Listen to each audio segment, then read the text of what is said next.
পৃথিৱীত কোনো দেশৰ ইতিহাসত এনে পতন্তৰ নাই যি একেধাৰে ধৰ্মীয় গুৰু, যি একেধাৰে ভাষাবিদ, কবি, নাট্যকাৰ, সংগীতজ্ঞ, অভিনেতা, চিত্ৰশিল্পী অথবা দাৰ্শনিক। গতিকে তেনে এগৰাকী মহান মনীষীৰ আদৰ্শৰে আপুনি মই পৰিচালিত হ'বলৈ সুযোগ পাইছোঁ। স্বাভাৱিকতে আপুনি মই খুব গৌৰৱান্বিত, কাৰণ আপোনাৰ মোৰ জন্ম এইখন অসমত, যিখন অসমৰ গুৰু মহাপুৰুষ শ্ৰীমন্ত শংকৰদেৱ গুৰুজনা। গতিকে মহাপুৰুষ শ্ৰীমন্ত শংকৰদেৱ গুৰুজনাৰ আদৰ্শ বুলি কোৱাৰ লগে লগে আপোনাৰ হবে সকলোৱে জনা মূল খুঁটিটোৱে হৈছে এক শৰণ হৰিনাম ধৰ্ম। আৰু সেই এক শৰণ হৰিনাম ধৰ্মৰ মূল ভেটি গুৰুজনাই কৃষ্ণ সংস্কৃতিৰে আৰম্ভ কৰিছিল।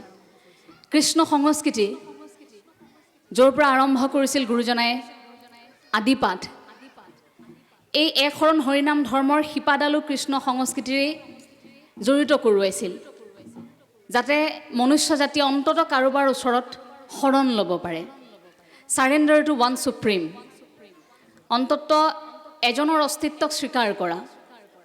আমি মনুষ্য জাতিয়ে বছৰৰ পাছত বছৰ জীৱন লাভ কৰিছোঁ, মৃত্যুও হৈছে, কিন্তু সেই জীয়াই থকাৰ সময়ছোৱাত এজনৰ ওচৰত সৰ্বস্ব উজাৰি দিবলৈ আমাকতো লাগিব কাৰোবাক। সেইবাবে হয়তো গুৰুজনাই এই গোটেই অসমীয়া জাতিটোক এজনৰ ওচৰত সম্পৰ্ক ৰাখি এজনৰ ওচৰত সৰ্বস্ব উজাৰি দিব পৰা এটা প্ৰক্ৰিয়া আৰম্ভ কৰিছিল। সেই তাৰ পৰাই কৃষ্ণ সংস্কৃতি আৰম্ভ হয়। ভগৱান শ্ৰীকৃষ্ণৰ ওচৰত শৰণাপন্ন হোৱাৰ পৰা এক শৰণ হৰিনাম ধৰ্মৰ মূল ভেটি। সেই কৃষ্ণ সংস্কৃতি এটা সময়ত কেৱল নামৰ মাজতেই যে সীমাবদ্ধ, হৰিনামেৰে যদিও আদিপাঠ ইয়াৰ আৰম্ভ হৈছিল, নামৰ মাজতে সীমাবদ্ধ হৈ নাথাকিল। ই লাহে লাহে অসমৰ কলা কৃষ্টি, অসমীয়া সমাজৰ দৈনন্দিন জীৱনত সংপৃক্ত হৈ পৰিলে কৃষ্ণ সংস্কৃতি। ভিন্ন লোককথা, ভিন্ন পৰম্পৰা, ভিন্ন লোক সংস্কৃতিৰ সৈতে ওতঃপ্ৰোতভাৱে কৃষ্ণ সংস্কৃতি জড়িত হৈ পৰিল। তাৰ উদাহৰণ আমি দেখিবলৈ পাওঁ। আমাৰ আনকি হুঁচৰি যোৱাৰ আৰম্ভণিটো সেই কৃষ্ণাই মূৰতে বকুল ফুল এপাহি নিয়ৰ পাই মুকলি হ'ল, তাতো কৃষ্ণ সংস্কৃতিৰ সম্পৰ্ক এটা আহি পৰিল লাহে লাহে। গতিকে কৃষ্ণ সংস্কৃতি তেনেকৈ সৰ্বত্ৰ আচলতে বিয়পি পৰিল। গতিকে গুৰুজনৰ আদৰ্শৰ সেই প্ৰথম দিশটো তেনেধৰণৰ, যেনেধৰণে ৰজা নৰনাৰায়ণৰ ৰাজসভাত বৃন্দাবনী বস্ত্ৰ আমাৰ বাবে সৰ্বশ্ৰেষ্ঠ উপহাৰ বুলি আমি কওঁ, সেয়াও কিন্তু কৃষ্ণ সংস্কৃতিৰে এক সৰ্বশ্ৰেষ্ঠ উপহাৰ। গতিকে গুৰুজনাই সেই কৃষ্ণ সংস্কৃতিৰ শিপাডাল আপোনাক মোক ধৰিবলৈ শিকাই থৈ গৈছিল। গতিকে প্ৰথম আদৰ্শগত কথা বুলি কোৱাৰ লগে লগে আপুনি মই পোনছাতে অনুভৱ কৰিব পাৰোঁ যে এক শৰণ হৰিনাম ধৰ্ম আৰু ইয়াৰ ভেটি কৃষ্ণ সংস্কৃতি। আৰু ইয়াৰ পাছতেই জাতিভেদ আৰু সামাজিক বৈষম্যৰ বিৰোধিতা। গুৰুজনাই যেতিয়া ভকতক শৰণ দিছিল তেতিয়া উপাধি আঁতৰাই লৈছিল। মোৰ কাষলৈ ভকত আহিব লাগে, ভকতে শৰণ ল'ব লাগে ঈশ্বৰৰ ওচৰত, ইয়াত উপাধিবোৰৰ প্ৰয়োজন নাই। সেইবাবে উপাধিক প্ৰাধান্য দিয়া নাছিল, সকলো ভকত আছিল, নামবোৰ আছিল, ভকত আছিল, কিন্তু উপাধিবোৰ নাছিল। উপাধিবোৰ আঁতৰাই লোৱাটো বিচাৰিছিল। আজিৰ পৰা 500 বছৰ আগত যদি গুৰুজনাই সেই চিন্তাটো কৰিছিল, কিয় কৰিছিল? কাৰণ হয়তো গুৰুজনাই সেইখিনি মুহূৰ্ততে অনুভৱ কৰিব পাৰিছিল যে মনুষ্য জাতি এদিন জাতিক লৈ কাজিয়া কৰিব, নিজৰ জনগোষ্ঠী বুলি কাজিয়া কৰিব। এটা জাতি আনটো জাতিৰ পৰস্পৰ সন্মান নোহোৱা হ'ব। এই জাতিটোৱে এটা জাতিয়ে আনটো জাতিক নিজক উপস্থাপন কৰিবলৈ গৈ আক্ৰমণ কৰিব, কেতিয়াবা কাজিয়া কৰিব। আমাৰ মাজত বৈষম্যতাৰ ভাৱ আহিব পাৰে। সেইবাবে সেই উপাধিক প্ৰাধান্য দি সকলোকে ভকত সজাই গুৰুজনে শৰণ দিয়াৰ ব্যৱস্থাটো কৰিছিল। গতিকে গুৰুজনৰ সেই সাম্যবাদৰ ধাৰণাটো আৰু এই জাতিভেদ লগতে সামাজিক বৈষম্যৰ যিটো বিৰোধিতা, সেইটো এক সৰ্বকালৰ মই সৰ্বশ্ৰেষ্ঠ খোজ বুলি অনুভৱ কৰোঁ গুৰুজনাৰ। সেই খোজটো খুব কটকটীয়া আছিল সেইখিনি মুহূৰ্তত, কিন্তু কালক্ৰমত এতিয়া লাহে লাহে আমি সেইখিনি অনুভৱৰ পৰা ক'ৰবাত অসমীয়া জাতিটো যেন আঁতৰি আহিছোঁ। কিন্তু সেইটোৰ এতিয়া অন্ততঃ বহু প্ৰয়োজনীয়তা আমি অনুভৱ কৰোঁ। খুবেই প্ৰাসংগিক হৈ পৰিছে সেই কথাটো।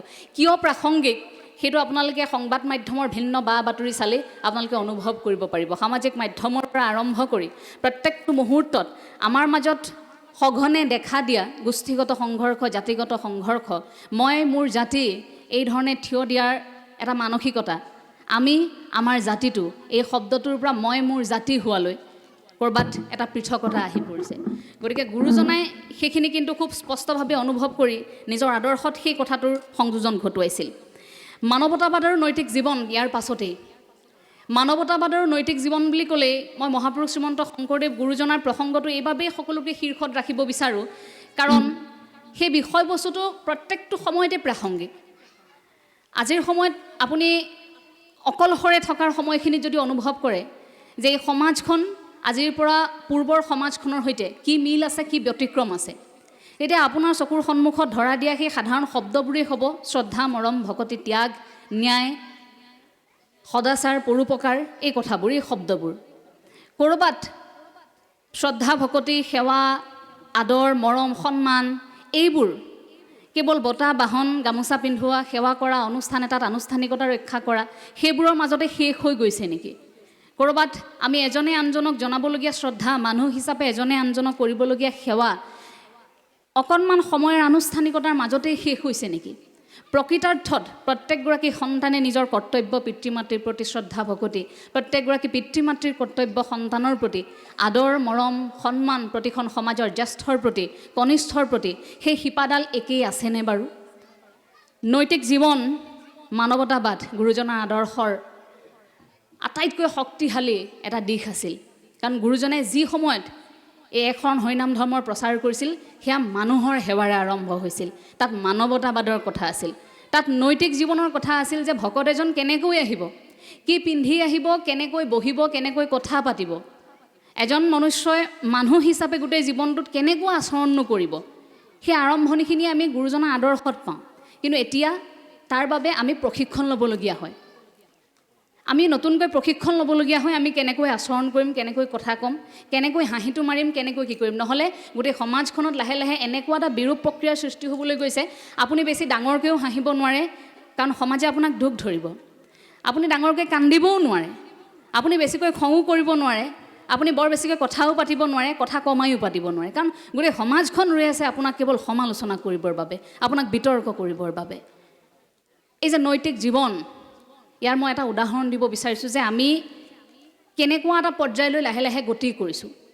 সমাজ যে সলনি হৈছে, সম্পৰ্কৰ যে ফাট মেলিছে, অনুভৱবোৰ যেন ক'ৰবাত লাহে লাহে নোহোৱা হৈছে, আমি ইমান বেছি কৃত্ৰিম, আমি ইমান বেছি ব্যস্ত জীৱন এটা কটাবলৈ লাহে লাহে ইমান শ্ৰদ্ধা, আদৰ, মৰম, ত্যাগ, পৰোপকাৰ, সদাচাৰ, এই যে নৈতিকতাৰ কথাবোৰ কৈছোঁ, সেইবোৰ ক'ৰবাত প্ৰশ্নবোধক হৈ ৰয় এনেকুৱা কাহিনীবোৰৰ বাবে। যেতিয়া বাতৰিত এই ধৰণৰ কাহিনীবোৰ পঢ়িবলৈ পাওঁ, সেইটো মোৰ বাবে এটা ডাঙৰ প্ৰশ্ন হৈ পৰে যে কথা কৈছোঁহে কৈছোঁ, আলোচনা কৰিছোঁহে কৰিছোঁ, ক'ৰবাত এতিয়াও সেই কৃত্ৰিমতাই এনেকুৱাকৈ গ্ৰাস কৰিবলৈ আৰম্ভ কৰিছে, আমাক ইমান যান্ত্ৰিক কৰিবলৈ আৰম্ভ কৰিছে, ক'ৰবাত সেই আত্মিক সম্পৰ্কবোৰ আমাৰ নোহোৱা হৈছে। আৰু আত্মিক সম্পৰ্কবোৰ লাহে লাহে দুৰ্বল হোৱাৰ বাবে আমি মানসিকভাৱেও অকণমান দুৰ্বল অনুভৱ কৰোঁ, আৰু তেতিয়াই এখন সমাজ থুনুকা হয়। প্ৰথমে এখন ঘৰ থুনুকা হয়, সেই ঘৰখন থুনুকা হোৱাৰ লগে লগে এখন সমাজ থুনুকা হয়। কিন্তু গুৰুজনাই সেই সমাজখন থুনুকা নহওক বুলি ভাবিয়েই সাহিত্য সংস্কৃতিৰ মাজেৰে সমাজৰ এটা জাগৰণৰ সৃষ্টি কৰিছিল। গুৰুজনে প্ৰথমে সমাজ জাগৰণত আৰম্ভ কৰা নাছিল, প্ৰথমে ব্যক্তি বিশেষে জাগৰণৰ সৃষ্টি কৰিছিল। কাৰণ বৰগীত এফাকি শুনাৰ লগে লগে আপোনাৰ হৃদয়ত যিটো কম্পন হয়, এভাগেই ভাওনা চোৱাৰ লগে লগে ভাওনাৰ আৰম্ভণিত যেতিয়া গায়ন বায়ন প্ৰদৰ্শন কৰা হয়, আপুনি ক'ব নোৱাৰাকৈ আপোনাৰ মুখ দুখ খাই যায় শ্ৰদ্ধাত। আপুনি সেইখিনি মুহূৰ্তত ক'ব নোৱাৰাকৈ ঈশ্বৰক কামনা কৰি থাকে মনে মনে। সেইখিনি মুহূৰ্তত দবাটো যেতিয়া সন্ধিয়া আপুনি শুনিবলৈ পায়, আপোনাৰ হৃদয়খনৰ ক'ৰবাত স্পন্দন এটা আপুনি অনুভৱ কৰে। গতিকে গুৰুজনাৰ সেই সাহিত্য সংস্কৃতিৰ অৱদানবোৰ প্ৰত্যেকটো যেতিয়া আপুনি অনুভৱ কৰে, আপোনাৰ হৃদয়খনত অসমীয়া হিচাপে এটা জাগৰণ হয়, এটা কম্পন হয়, অনুভৱ এটা হয়। সেই ব্যক্তি বিশেষে জাগৰণটো সৃষ্টি কৰাবৰ বাবে গুৰুজনাই সেইখিনি মাধ্যমৰ সহায় লৈছিল। কাৰণ এজন ব্যক্তিৰ হৃদয়খন যেতিয়া নকঁপিব, তেওঁ সমাজখনৰ লগত কেতিয়াও সেই এডাল বান্ধোনত থাকিব নোৱাৰিব। প্ৰত্যেকৰ যেতিয়া হৃদয়খনত সেই জাগৰণটো থাকিব, ব্যক্তি বিশেষে যেতিয়া এটা সম্পৰ্কত থাকিব, তেতিয়া সমাজখনৰ সম্পৰ্কটো শক্তিশালী হয়। সেইবাবে প্ৰথমে ব্যক্তি বিশেষে জাগৰণ আৰম্ভ কৰিছিল, তাৰ পাছতে সমাজখন সাহিত্য সংস্কৃতিৰ মাধ্যমেৰে গোটেই সমাজখনত এটা জাগৰণৰ সৃষ্টি কৰিবলৈ চেষ্টা কৰিছিল আমাৰ গুৰুজনাই। ইয়াৰ পৰৱৰ্তী গুৰুজনাৰ আদৰ্শৰ অন্যতম এক মূল ভেটিৰ কথা আপোনালোক সকলোৱে জানে, নামঘৰ আৰু সত্ৰৰ ব্যৱস্থা, সমাজৰ নৈতিক এখন মঞ্চ। আমি প্ৰত্যেকেই জানো নামঘৰ কেৱল গুৰুজনাৰ সৃষ্টিৰাজিৰ প্ৰচাৰ প্ৰসাৰ কৰা মাধ্যমেই নহয়, বা ভগৱান শ্ৰীকৃষ্ণৰ আৰাধনাৰ প্ৰাণকেন্দ্ৰই নহয়। নামঘৰ এক গণতান্ত্ৰিক এনে মঞ্চ য'ত সমাজৰ বহু সিদ্ধান্তৰ মুখনি মৰা হয়, ভাল বেয়া বহু দিশৰ আলোচনা।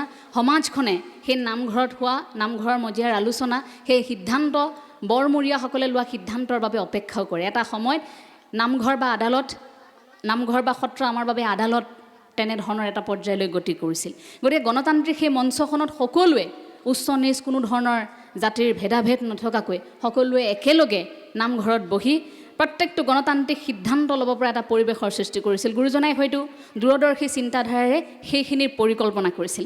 আৰু ইয়াৰ পিছতে সেই সহনশীলতা আৰু সহাৱস্থান। গুৰুজনাৰ আদৰ্শৰ অন্যতম এটা ভাল লগা কথা আছিল সহনশীলতা আৰু সহাৱস্থান।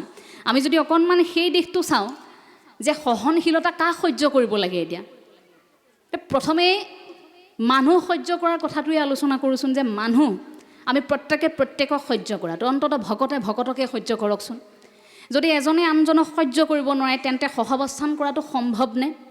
এটা জাতিয়ে আনটো জাতিক যদি সহযোগিতা আগবঢ়াব নোৱাৰে বা সহনশীলতা নাথাকে তেন্তে সেই জাতিটো আৰু আন এটা জাতিৰ মাজত সহাৱস্থান সম্ভৱনে? এজন ভকতে আন এজন ভকতক যদি সহ্য কৰিব নোৱাৰে, সহনশীলতা নাথাকে, তেন্তে সেইজন ভকতৰ সৈতে সহাৱস্থান সম্ভৱনে? হয়তো অসম্ভৱ হৈ উঠিব। গতিকে গুৰুজনাই নিজৰ আদৰ্শত সেই কথাখিনি খুব স্পষ্টকৈ উল্লেখ কৰিছিল যে প্ৰথমে সহনশীলতা। সেইবাবে এজনৰ ওচৰত শৰণ দি আমি যে সকলো ঈশ্বৰৰে সন্তান, আমি এক, আমাৰ পথটো দেখুৱাই লৈছিল প্ৰথমে, যে আপোনাৰ মোৰ যাত্ৰা পথটো পৃথক নহয়, আমি সকলো একে দিশেই গতি কৰিছোঁ। কাৰ ওচৰলৈ গতি কৰিছোঁ? ঈশ্বৰৰ ওচৰলৈ গৈছোঁ। কাৰ কাষলৈ? যে পৰমাত্মাৰ সৈতে বিলীন হোৱাৰ কথা আমি পাতিবলৈ গৈছোঁ, যে পৰমাত্মাৰ সেই সত্তাটোক উপলব্ধি কৰিবৰ বাবে গৈছোঁ। আমি আমাক নিজক উপলব্ধি কৰিবৰ বাবে আমি এই যাত্ৰাটোত আগবাঢ়িছোঁ। গতিকে তাৰ বাবে আমি প্ৰত্যেকেই নিজক বুজি পোৱাৰ পাছত সেইখন মঞ্চত প্ৰথম আহে সহনশীলতাৰ শব্দ, যে আমি সহ্য কৰিম প্ৰত্যেকেই, যিমান যি ধুমুহা নাহক, যিমান যি প্ৰত্যাহ্বান নাহক, আৰু সহনশীলতাৰ পাছতেই আমি সহাৱস্থান কৰিম, আমি একেলগে থাকিম। একেলগে থকাৰ সেই মানসিকতা, গুৰুজনাৰ সেই দিশটো খুব স্পষ্টকৈ প্ৰকাশ পায়। আমি ভাবোঁ যে গুৰুজনাৰ দাৰ্শনিক দৃষ্টিভংগীৰ ক'ৰবাত আলোচনা এতিয়াও অসমত কম হৈছে।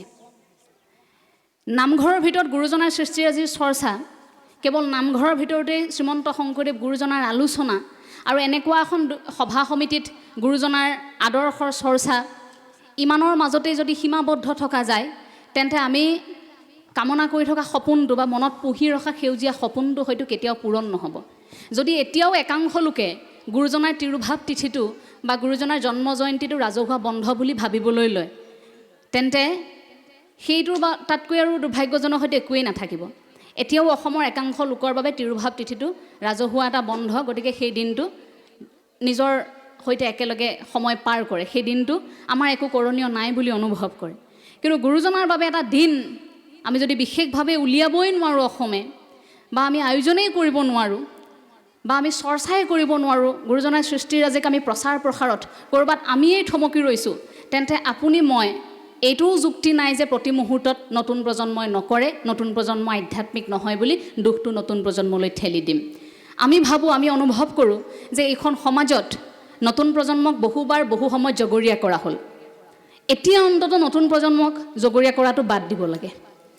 এতিয়া অন্ততঃ সেই কথাবোৰ এৰিব লাগে। অন্ততঃ আমাৰ নতুন প্ৰজন্মই যেনেকৈ ওলাই আহিছে কান্ধত খোলটো লৈ, নতুন প্ৰজন্মই বৰগীত ভাগ গাবলৈ ওলাই আহিছে, ভাওনা কৰিবলৈ ওলাই আহিছে, সেইসকলক এতিয়া সাহস দিয়াৰ সময়।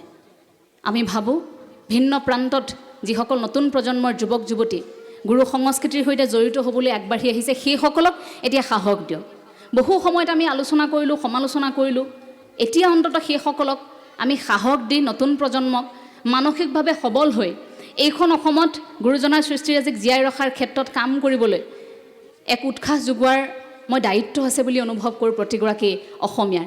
কাৰণ সেইখিনি কৰিলেহে আমাৰ অসমীয়া জাতিটো সবল স্থিতিত যুগ যুগান্তৰলৈ জিলিকি থাকিব। সেইটো প্ৰত্যেকগৰাকী অসমীয়াৰ দায়িত্ব আৰু কৰ্তব্য বুলি আমি অনুভৱ কৰোঁ। আৰু ভাবোঁ যে অসমৰ বিশিষ্ট লোকসকল, বুদ্ধিজীৱীসকল, যিসকলে হাতত কলম তুলি ল'লেই বহু কিবা কিবি সলনি কৰিব পাৰে, সেইসকলে অন্ততঃ থমকি ৰোৱা উচিত নহয়। প্ৰত্যেকে অন্ততঃ ফঁহিয়াই ফঁহিয়াই গুৰুজনাৰ আদৰ্শগত কথাবোৰ আকৌ এবাৰ আলোচনা কৰাৰ সময় সমাগত এতিয়া। কাৰণ পদ্মনাথ গোহাঁইবৰুৱাই কৈছিল যে এইখন অসম লাহে লাহে ধৰ্মৰ এনেকুৱা এটা সময়ত ভৰি দিছিল, ধৰ্মৰ অস্পষ্টতাৰ, অন্ধকাৰ, কৰাল গ্ৰাস এনেকুৱা এটা পৰ্যায়ত গতি কৰিছিল, সেই সময়খিনি বৰ দুখ লগা আছিল। পদ্মনাথ গোহাঁইবৰুৱাই লিখিছিল যে অপৈণত, অস্পষ্ট আৰু অশুদ্ধ উচ্চাৰণেৰে বহা পূজাৰী, পুৰোহিত, ধৰ্মযাজক, অপৈণত, অস্পষ্ট, অশুদ্ধ উচ্চাৰণেৰে কাম কৰা পুৰোহিত, ধৰ্মযাজক ব্যাখ্যাকাৰ, পূজাৰী এইসকলৰ বাবে ধৰ্মৰ বাটৰ পৰা আঁতৰি অসমীয়া গোটেই সমাজে কণাই লাখুটি ধৰি খোজ কাঢ়িলে যেনেকুৱা হয় তেনেকুৱা এটা বাটত বাট বুলিছে বুলি পদ্মনাথ গোহাঁইবৰুৱাই কৈছিল। আমাৰ গুৰুজনৰ আদৰ্শত কিন্তু আনন্দৰাম বৰুৱাই লিখিছিল যে আমাৰ গুৰুজনৰ আদৰ্শত কিন্তু আঁফলা নীতি নাই। সকলোকে সামৰি যে প্ৰথমে কৈছিলোঁ সহনশীলতা আৰু সহাৱস্থান, আঁফলা নীতি নাই বাবে আমি সকলোকে সামৰি ল'ব পাৰোঁ। গুৰুজনে সকলোকে আমাৰ বুলি, আমি এক সম্প্ৰদায় বুলি আঁকোৱালি লৈছিল। গতিকে সেইখিনি সময় অন্তত আপুনি মই আকৌ আৰম্ভ কৰিব নোৱাৰোঁনে? যদি ভকতিত নাহি জাতি অজাতি বিচাৰ, এইটো যদি আমি গণতান্ত্ৰিক এটা বৃহৎ আন্দোলন বুলি ধৰি লওঁ, তেন্তে হয়তো আপোনাৰ মোৰ বাবে এইখিনি অসম্ভৱ কেতিয়াও নহ'ব। গতিকে নতুন প্ৰজন্মক সেই বাটেৰে যাবৰ বাবে আপোনাৰ হ'বৰ ঠাইত আমি আশা কৰোঁ যে উৎসাহ যোগাব। নতুন প্ৰজন্ম ক্ষেত্ৰত উচ্ছৃংখল বুলি কোৱাৰ লগে লগে আমাৰ সন্মুখত ধৰা দিয়া বহু দিশ থাকে। আলোচনা নকৰোঁ বুলি ভাবিলেও কেতিয়াবা আলোচনা কৰিবলগীয়া হয়। তাৰ আটাইতকৈ ৰাইজে প্ৰথমে আঙুলিয়াই দিয়া দিশটোৱেই হৈছে সামাজিক মাধ্যমৰ অত্যন্ত ব্যৱহাৰ, অতিমাত্ৰা ব্যৱহাৰ, প্ৰযুক্তিৰ নিয়ন্ত্ৰণ আৰু ব্যৱহাৰ। এইটোৰ ক্ষেত্ৰত আচলতে ক'ৰবাত আমি উজুতি খাইছোঁ নেকি সেইটো ভবাৰো এতিয়া কিন্তু সময় আহি পৰিছে। কাৰণ এই সামাজিক মাধ্যমটোৱে লাহে লাহে আমাৰ ভাল লগা সময়বোৰো কিন্তু ক'ৰবাত বেয়া কৰি আহিছে। ইয়াৰ দুটা দিশ আছে, ভাল লগাও আছে, বেয়া লগাও আছে। কিন্তু নেতিবাচক কথাবোৰ আমাৰ ইমান প্ৰচাৰ হয়, মানুহক যে নেতিবাচক কথাই প্ৰভাৱিত কৰে তাৰ উদাহৰণ বহু সময়ত ভিন্ন বিতৰ্কত মই স্পষ্টকৈ দেখিবলৈ পাইছোঁ। কাৰণ সমালোচনা কৰিবৰ বাবে কাকো যোগ্যতাটো নালাগে। গতিকে সামাজিক মাধ্যমত এনেকুৱাও বহু সময় পাৰ কৰিছোঁ যে এনেকুৱা এজন বৰেণ্য ব্যক্তিক এফালৰ পৰা আক্ৰমণ কৰা হৈছে, যিজনে আক্ৰমণ কৰিছে সেইজনে সেই ব্যক্তিগৰাকীৰ বিষয়ে কতো নাজানে। মই খুব কষ্ট পাইছিলোঁ। তেনে বহু ব্যক্তি আছে যিসকলে গোটেই জীৱনটো শংকৰী সংস্কৃতিত উজাৰি দিলে, সেইসকল ব্যক্তিক আক্ৰমণ কৰা হয় সামাজিক মাধ্যমত। আৰু যিসকলে আক্ৰমণ কৰে সেইসকলৰ আকৌ যোগ্যতা যদি আপুনি চায়, তেন্তে তালিকাখন আপুনি শেষৰ পৰা আৰম্ভ কৰিব লাগিব। গতিকে আমাৰ তেনেকুৱা এটা পৰিৱেশ কিয় হ'বলৈ আৰম্ভ কৰিছে? এই সামাজিক মাধ্যমটো অসমীয়া সমাজে নোপোৱাই পোৱা দি কিয় পাইছে সেইটো খুব আচৰিত হওঁ। প্ৰতিখন মঞ্চতে বিষয়বস্তুটো থাকেই, ক'বলৈ দিয়ে যে আমাৰ ঠাইখিনিত যথেষ্ট সমস্যাৰ সৃষ্টি হৈছে, নতুন প্ৰজন্ম অন্তত এইষাৰ কথা কৈ থৈ যাওক। এইটো প্ৰত্যেকৰে দাবী থাকে। কিয় হ'বলৈ আৰম্ভ কৰিছে লাহে লাহে? আমাৰ ভাল লগা সময়বোৰ কেৱল হাই গাইজৰ মাজতে কিয় সীমাবদ্ধ হৈ ৰৈছে? জীয়ৰী বোৱাৰীৰ শালীন পোছাক কিয় কেইটামান ডলাৰৰ বাবে উলংগ হ'বলৈ আৰম্ভ কৰিছে? অসমীয়া জীয়ৰী বোৱাৰীৰ ভাল লগা হাঁহিটো, ভাল লগা উৰণিখন, ভাল লগা কাপোৰ সাজ কিয় কেইটামান ডলাৰৰ বাবে উলংগ হ'বলৈ আৰম্ভ কৰিছে? দৃষ্টিকটুভাৱে পিন্ধিবলৈ আৰম্ভ কৰিছে। এইখনতো আমাৰ অসমীয়া সমাজ নাছিল। আমি সেইখিনিতে মাত্ৰ কেইটামান টকাৰ বাবে, কেইটামান মাত্ৰ আমেৰিকান ডলাৰৰ বাবে সামাজিক মাধ্যমটোতেই আমি অসামাজিক কাৰ্যকলাপ কৰিলোঁ। আমি ঘৰখনত আমাৰ সন্তান বা আমাৰ সমাজখনক আমি কি কৰিম? এইটোও নহয় যে সামাজিক মাধ্যমে সকলো বিৰূপ প্ৰভাৱেই পেলাইছে, তাৰ মাজত প্ৰতিভাৰো বিকাশ হৈছে। কিন্তু প্ৰতিভা বিকাশ হোৱাৰ সমান্তৰালকৈ এই ধৰণৰ কৰ্মকাণ্ড যদি চলি থাকে, পুৱাৰ ভাগত অসমীয়া জাতিটোৱে জনাব লাগিছিল বোলে আপোনালোক সকলোলৈকে জনাইছোঁ ভোগালী বিহুৰ হিয়া ভৰা ওলগ, সকলো কুশলে থাকক। তাৰ সলনি আজিকালি শুনিবলৈ পাওঁ hi guys happy Bhogali Bihu. পৰিৱৰ্তনটো চাওক, এটা সৰু বাক্য সেইটোও অসমীয়াত লাহে লাহে আঁতৰি গুচি গ'ল। মা দেউতা গৈ মামী পাপাটো কেতিয়াবা হ'লেই তাতো অতি আধুনিকতাৰ পৰশ। গতিকে শিপাডাল সেই গুৰুজনাৰ আদৰ্শত থকা অসমীয়া জাতিটোৱে যিডাল শিপাৰ লগত সম্পৃক্ত হৈ আছিল, সেই শিপাডাল থৰক বৰক। এতিয়া শিপাডাল আমি খামুচি ধৰি থকাই নাই, সেই শিপাডাল এৰিছোঁ কিয়?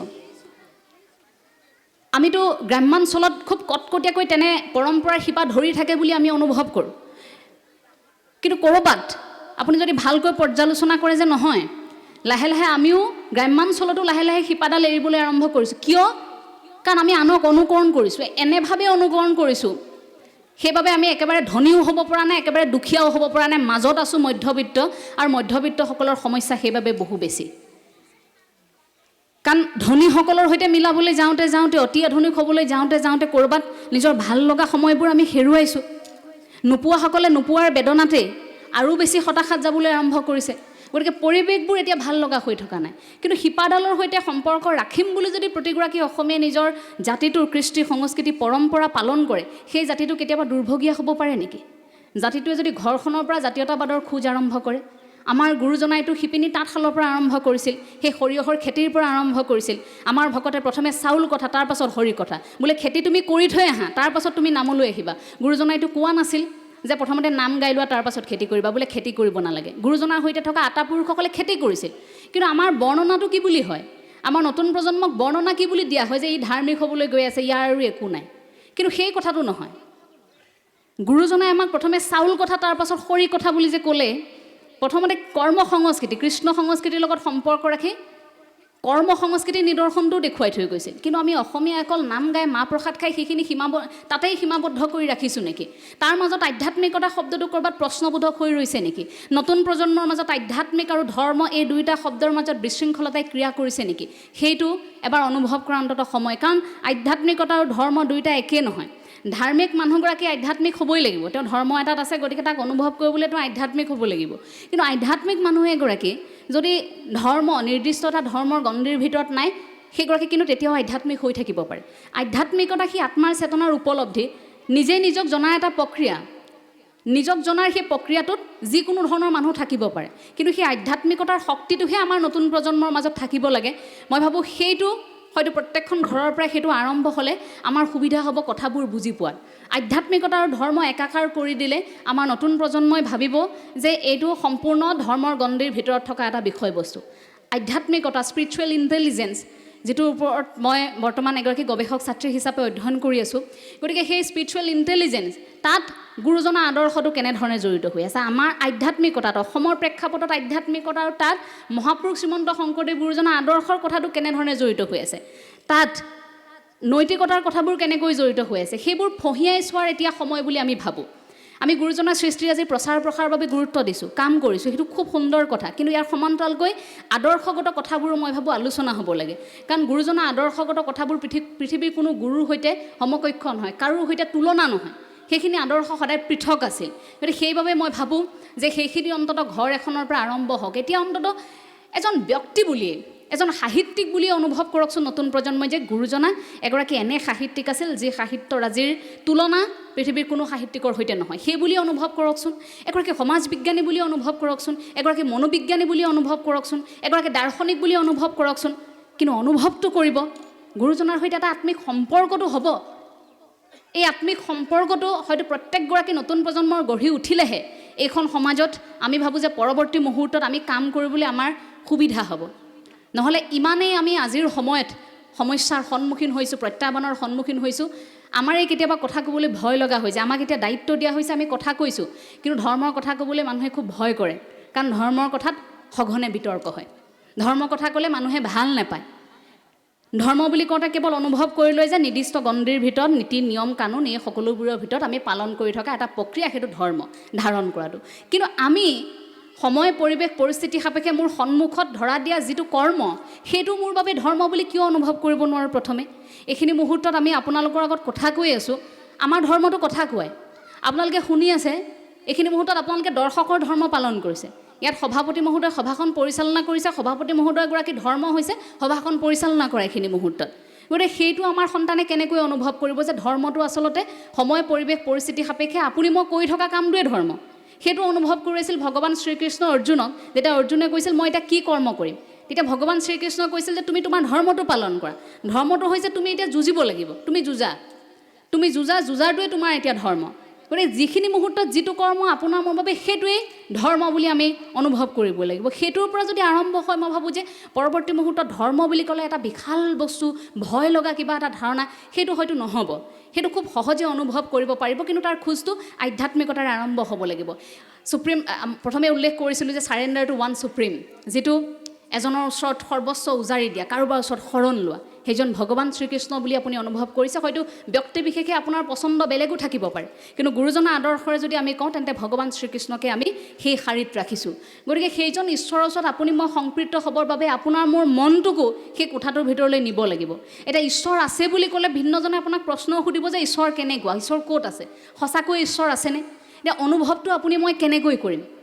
ঈশ্বৰ আছে বুলি অন্ততঃ আপুনি মই এটা অনুভৱ এইবাবেই কৰোঁ কাৰণ দুখৰ সময়ত দৌৰ মাৰি আমি সেইজনৰ কাষলৈ যাওঁ, সুখৰ সময়তো আমি সেইজনৰ কাষতেই থাকোঁ মুখৰ পৰা আপোনাৰ মোৰ অনবৰতে কৃষ্ণ বুলি শব্দটোৱে ওলায় বিপদত পৰিছে কৃষ্ণ প্ৰভু বচাবা ল'ৰাৰ চাকৰি এটা হ'ল কৃষ্ণ প্ৰভু তোমাৰ কৃপাতে এই যে শব্দটো আমাৰ ওলায় মুখেৰে তাৰমানে আমি ঈশ্বৰৰ সৈতে আমাৰ সম্পৰ্কটো আছেই আমাৰ গুৰুজনাই সেইটোৱে ব্যৱস্থা কৰি থৈ গৈছিল যে মাত্ৰ মুখেৰে নামটো উচ্চাৰণ কৰা কৃষ্ণক নামটো উচ্চাৰণ কৰা হৰিৰ নামটো উচ্চাৰণ কৰা ঈশ্বৰক পাবৰ বাবে তোমাৰ বাটটো একেবাৰে সহজ সেইবাবে গুৰুজনাৰ আদৰ্শত ঈশ্বৰক পাবৰ বাবে তৃতীয়জন মানুহৰ প্ৰয়োজন নাই তৃতীয় এজন যেনিবা ললোৱে ভুলে শুদ্ধই কি বা মাতিলে ঈশ্বৰৰ কৃপা বিচাৰি আপুনি এজন মাজত মানুহ ৰাখিলে মোকেই ৰাখি দিলে ধৰি লওক বোলে মন্ত্ৰ এফাকি মাতিবলৈ দিলে মই ভুলে শুদ্ধই কি মাতিছোঁ বা মোলৈ বিচাৰিছোঁ কৃপা আপুনি গম পাব নেকি আপুনিতো নাপায় গম কিন্তু গুৰুজনাই সেই বাটটো ইমান স্পষ্ট কৰি থৈ গৈছিল চাওক যে ব্যয়বহুল এটা প্ৰচেষ্টাৰ পৰা তোমালোক আঁতৰি ঈশ্বৰক তুমি নিজেই বিচাৰা তুমি বিচাৰা শুদ্ধ মনেৰে তুমি কামনা কৰা তুমি দিনটো দীঘল দি পৰিও থাকিব নালাগে নামঘৰত তুমি কোনোবা এটা সময়ত উচ্চাৰণ কৰিছা ঈশ্বৰক কামনা কৰিছা হৃদয়ৰ পৰা তেন্তে তুমি ঈশ্বৰক পাবা গুৰুজনাই সেইটো অন্তত অসমীয়া জাতিক অনুভৱ কৰোৱাইছিল যে এজন মাজৰ মানুহৰ প্ৰয়োজন নাই মিডলমেন দালাল সেই মাজৰ মানুহজনক প্ৰয়োজন নাই যে যিজন মানুহে ঈশ্বৰৰ পৰা কৃপাটো আনি ৰাখিব আৰু আপোনালোকক অলপ অলপকৈ ভগাই দিব প্ৰয়োজন আছে নেকি ক'ব লাগিব আপোনালোকে এতিয়া প্ৰয়োজন আছেনে নাই ঈশ্বৰৰ ওচৰলৈ যোৱা বাটটো একেবাৰে সহজ নহয় জানো মাত্ৰ হৃদয়ত সৎ ভকতি আৰু এই অন্তৰখন চাফা হ'লেই হ'ল ঈশ্বৰে সকলোকে কৃপা কৰিব এনেকুৱা কথা আছে নেকি যে মই আগতীয়াকৈ গ'লে মোক বেছিকৈ কৃপা কৰিব মই দেৰিকৈ গ'লে মোক কৃপা নকৰিব মোৰ অৰিহণাটো 1000 টকা দিলে ঈশ্বৰৰ আশীৰ্বাদটো মোটা হ'ব অৰিহণাটো মই কমকৈ দিলোঁ 10 টকা ঈশ্বৰে কৃপা কমকৈ কৰিব তেনেকুৱা কথা আছে নেকি তেনেকুৱাটো কথা নাই গতিকে ঈশ্বৰে প্ৰত্যেককে কৃপা কৰিব মাত্ৰ আমি কামনা কৰাৰ পথটো জানিব লাগিব তাৰ বাবে আমি শুদ্ধ মনেৰে গুৰুজনাৰ প্ৰত্যেক সৃষ্টিৰাজি বা প্ৰত্যেকখন ধৰ্ম গ্ৰন্থ যদি আমি অধ্যয়ন কৰোঁ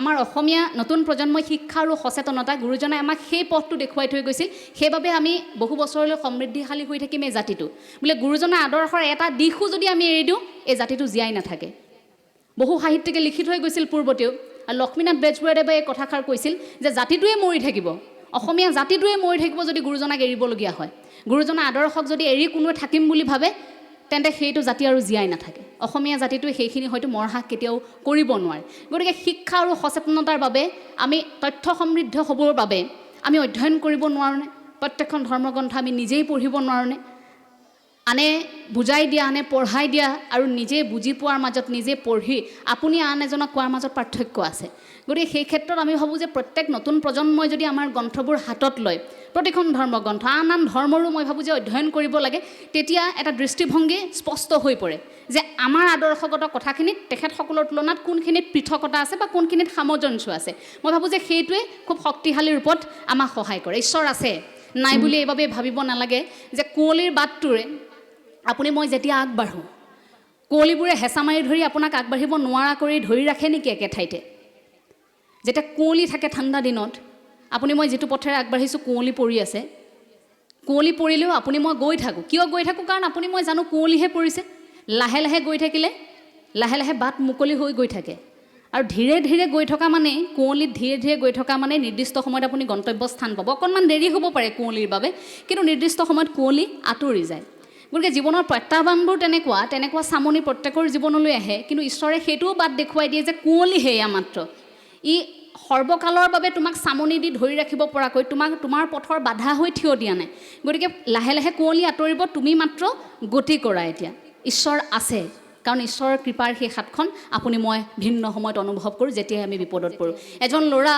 প্ৰতি গৰমৰ বন্ধত মামাকৰ ঘৰলৈ যাবলৈ ঘৰখনত খুব উৎপাত কৰে গতিকে মাকেও নিজৰ সন্তানক প্ৰতি বছৰে ৰেলত মোমায়েকৰ ঘৰলৈ লৈ যায় কিন্তু সেইবাৰ হঠাৎ পিতৃৰ অসুখ হ'ল নিব নোৱাৰিলে এতিয়া নিব নোৱাৰিলে তেওঁক যেতিয়া ক'লে যে এইবাৰ শুন তুমি মামা ঘৰলৈ যাব নালাগে দেউতাৰ অসুখ মই নিব নোৱাৰিম নহয় তোমাক এতিয়া ল'ৰাই নামানে বোলে মই যামেই তুমি কেনেকৈ যাবা ৰেলত বোলে মই পাৰিম যাবলৈ তুমি অকলে যাব পাৰিবা মই পাৰিম তুমি মোক ট্ৰেইনত উঠাই দিবা ঠিক আছে মাক দেউতাকে ট্ৰেইনত উঠাবলৈ গৈছে ল'ৰাক ট্ৰেইনৰ ডবাত বহুৱাই মাকৰ অকণমান ভয় লাগিছে হাজাৰ হওক মাকৰ মন ল'ৰা অকলে যাব ট্ৰেইনত পাৰিব বা নোৱাৰে প্ৰথমবাৰ গৈছে মোমায়েকৰ ঘৰলৈ লাহেকৈ হাতত এখন চিঠি দিলে ল'ৰাজনক দি ক'লে শুন তুমি যেতিয়াই ভয় কৰিবা ভয় লাগিব তেতিয়াই তুমি এই চিঠিখন পঢ়িবা ঠিক আছে চিঠিখন জেপত দিলে জেপত লৈ ল'ৰাজন গৈ আছে ডবাটোৰ ভিতৰত লাহে লাহে অচিনাকি মানুহ সোমাবলৈ আৰম্ভ কৰিছে অচিনাকি মানুহে ডবাটো ভৰি পৰিছে তেতিয়া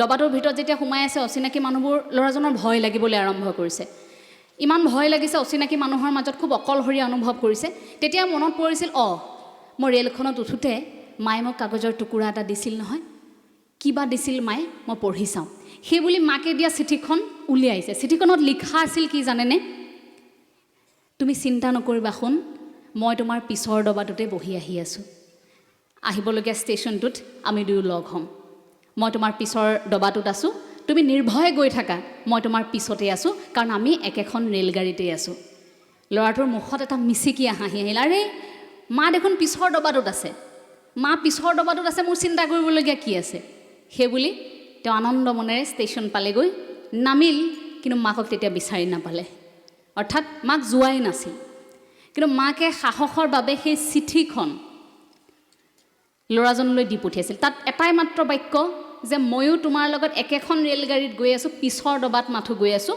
আগৰ ষ্টেচনত আমি লগ পাম সেই বাক্যটোৱে ল'ৰাজনৰ মনৰ পৰা সকলো ভয় নোহোৱা কৰি দিলে গোটেই যাত্ৰা পথত তেওঁ অকণমানো ভয় নোহোৱা হৈ গ'ল ঈশ্বৰেও হয়তো আপোনাক মোক তেনে চিঠিৰ টুকুৰা বহুত দিছে এটা চিঠিখন কেতিয়া খুলিব লাগে চিঠিখন বা ক'ত আছে সেইটো আমি হয়তো গম পোৱা নাই বা অনুভৱ কৰিব পৰা নাই সেইবাবে বিপদত কেতিয়াবা হাজাৰ বিপদ আহিলেও কোনোবা মুহূৰ্তত বিপদৰ সমস্যাৰ সমাধান হয়নে কিবা কৈ হ'লেও সকলোবোৰ চলি গৈ থাকে কেনেকৈ হয় এই জীৱনটো সকলোবোৰ ঈশ্বৰৰ অনুমতি অবিহনে গছৰ পাত এটাও নলৰে গতিকে আপুনি যদি ঈশ্বৰ বিশ্বাস কৰে তেন্তে ঈশ্বৰে হয়তো আপোনাক মোক সেইখিনিও পৰিচালনা কৰি আছে যে অকণমান ঠেকা পাইছোঁ কষ্ট পাইছোঁ তাৰ মানে ঈশ্বৰে এইটো অনুভৱ কৰোৱাইছে যে আহিবলগীয়া ষ্টেচনটোত আৰু কিবা এটা ভাল খবৰ আছে গতিকে ৰেলগাড়ীখন গৈ থাকিবলৈ দিয়া কি ঠিক ঈশ্বৰো আপোনাৰ মোৰ সৈতে একেটা ডবাতেই গৈ আছে গতিকে আপোনাৰ মোৰ সৈতে ঈশ্বৰ একেলগে আছে বুলি আপুনি সেইখিনি মুহূৰ্তত অনুভৱ কৰিব পাৰে সেইটোৱে আপোনাৰ মোৰ জীয়াই থকাৰ এটা মূল মন্ত্ৰ হ'ব পাৰে যে ঈশ্বৰ অন্ততঃ আপোনাৰ মোৰ লগত আছে গতিকে মনুষ্য জাতিটোৱে এটা জাতিয়ে আনটোৰ সৈতে থকা সম্পৰ্কৰ এনাজৰীডাল অন্ততঃ এতিয়া কটকটীয়া কৰাৰ সময় বুলি আমি অনুভৱ কৰোঁ মই কথাখিনি আৰু দীঘলীয়া নকৰোঁ এইবাবেই কাৰণ আৰু এটি অনুষ্ঠান আছে আপোনালোকে জানেই মই সংবাদ মাধ্যমত কৰ্মৰত গতিকে আমাৰ সংবাদ প্ৰতিষ্ঠানৰ ফালৰ পৰা এটি দায়িত্ব দিয়া হৈছে হঠাৎ নগাঁৱত এটি অনুষ্ঠান কৰিব লাগে সকলো তাত সাজু হৈ আছে গতিকে আমি আমাৰ কথাখিনি ইমানতে সামৰণি মাৰিব লাগিব আপোনাসবৰ আশীৰ্বাদ ল'বলৈ অহাৰ দৰে হ'ল আৰু ইমান দূৰণিবতীয়া বাট মোৰ আচলতে এনেধৰণে খৰধৰকৈ আহিবলৈ মনেই নাযায় আহিলে অকণমান দীঘলীয়া সময় লৈ আহিবলৈ পালে ভাল লাগে এতিয়া দৌৰাদৌৰিকৈ অকণমান আপোনালোকক চেহেৰা দেখাবলৈ অহাৰ নিচিনাহে হ'ল তথাপিও মই আহিলোঁ আপোনালোকৰ আশীৰ্বাদ ল'লোঁ আপোনাসবে আশীৰ্বাদ কৰিব বুলি কামনা কৰিছোঁ আৰু প্ৰত্যেককেই আমাৰ তৰফৰ পৰাও এক অনুৰোধ যে আধ্যাত্মিকতাৰ বাটত থাকি প্ৰত্যেকেই গুৰুজনাৰ আদৰ্শৰাজিক জীয়াই ৰখাৰ ক্ষেত্ৰত যিমান কষ্ট এতিয়া কৰি আছে পৰৱৰ্তী মুহূৰ্ততো সেই একেই কষ্ট কৰিবলৈ প্ৰভু ভগৱন্তই অন্ততঃ আপোনালোকক সাহস দিয়ক প্ৰভু ভগৱন্তই আপোনাসবক কৃপা কৰক তাৰেই কামনা কৰিছোঁ বসন্ত গৰকিছে এই প্ৰাথমিক শাখাৰ এই সময়ৰ আপোনাসব সাক্ষী হৈ ৰৈছে এই প্ৰাথমিক শাখা হয়তো একেদিনাই গঢ়ি উঠা নাছিল এই প্ৰাথমিক শাখা গঢ়ি তুলিবৰ বাবে ভা ধৰা প্ৰাথমিক শাখা গঢ়ি তুলিবৰ বাবে হয়তো বহু কষ্ট কৰিবলগীয়া হৈছিল বহু পুৰুধা ব্যক্তিয়ে আজি হয়তো সেইসকল আমাৰ মাজত নাই গতিকে প্ৰতিগৰাকী এই প্ৰচেষ্টাৰ আঁৰত থকা বৰেণ্য ব্যক্তিলৈ এই আপাহতে আমি শ্ৰদ্ধা নিবেদন কৰিছোঁ সেইসকল যদিও আমাৰ মাজত নাই কিন্তু আমাক এখন মঞ্চ দি থৈ গ'ল অন্ততঃ আপোনালোকৰ নতুন প্ৰজন্মই সেইটো সাহস বুকুত লৈ থাকিব পাৰিব যে আমাৰ ভা ধৰাত আজি 50টা বসন্তৰ আগত এনেকুৱা এখন আধ্যাত্মিক মঞ্চ সাজু হ'ল যিখন মঞ্চত আজি আমি গুৰু চৰ্চা কৰিব পাৰোঁ গতিকে পিছৰ প্ৰজন্মৰ বাবে ইয়াতকৈ আৰু ডাঙৰ কিবা উপহাৰ থাকিব পাৰে নেকি আপোনালোক প্ৰতিগৰাকী কুশলে থাকক ঈশ্বৰে প্ৰত্যেকক কৃপা কৰক প্ৰভু ভগৱন্তৰ শ্ৰীচৰণত সেৱা জনাই আমাৰো ক'বলগীয়া দুআষাৰ ইমানতে সামৰণি মাৰিছোঁ কথাখিনি কওঁতে ক'ৰবাত ভুল ত্ৰুটি ৰৈ যাব পাৰে তাৰ বাবে আপোনাসবৰ শ্ৰীচৰণত পুনৰ সেৱা জনাইছোঁ তোমাৰ চৰণ সেৱাৰ গোবিন্দ নাজানো একো পাই যিমতে সেৱাত ৰহিব কৰোণা কৰিতে হৰি জোৰাই কৃষ্ণ কৃষ্ণ কৃষ্ণ।